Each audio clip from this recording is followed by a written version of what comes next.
Mannarkkad police സ്റ്റേഷനിൽ നിന്നും ജോലി കഴിഞ്ഞു മടങ്ങവേ മരിച്ച SCPO ജയരാജന്റെ കുടുംബത്തിനുള്ള സഹായനിധി വിതരണം ചെയ്തു. മണ്ണാർക്കാട് റൂറൽ ബാങ്ക് ഹാളിൽ വെച്ച് നടന്ന ചടങ്ങ് ASP രാജേഷ് കുമാർ IPS ഉദ്ഘാടനം ചെയ്തു.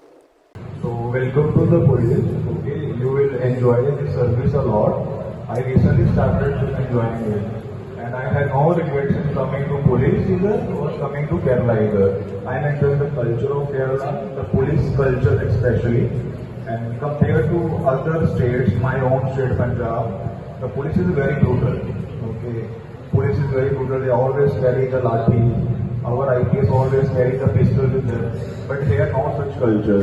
Police is not meant to make people afraid of themselves. So this is I like about the Kerala police a lot. Kerala police അസോസിയേഷന്റെയും കേരള പോലീസ് ഓഫീസേഴ്സ് അസോസിയേഷന്റെയും നേതൃത്വത്തിലാണ് തുക സമാഹരണം നടത്തിയത്. ജില്ലയിലെ പോലീസ് സേനാംഗങ്ങളിൽ നിന്നും സമാഹരിച്ച 11,22,000 രൂപ ജയരാജന്റെ കുടുംബാംഗങ്ങൾക്ക് ASP രാജേഷ് കുമാർ IPS കൈമാറി.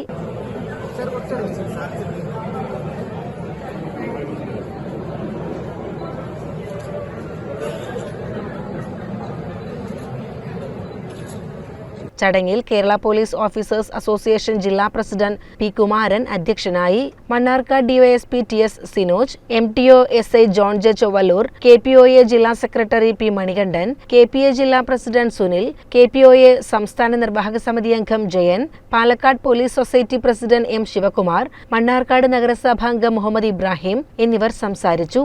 കേരള പോലീസ് അസോസിയേഷൻ ജില്ലാ സെക്രട്ടറി ഉണ്ണികൃഷ്ണൻ സ്വാഗതവും അസോസിയേഷൻ സംസ്ഥാന സമിതി അംഗം PK അജി നന്ദിയും പറഞ്ഞു.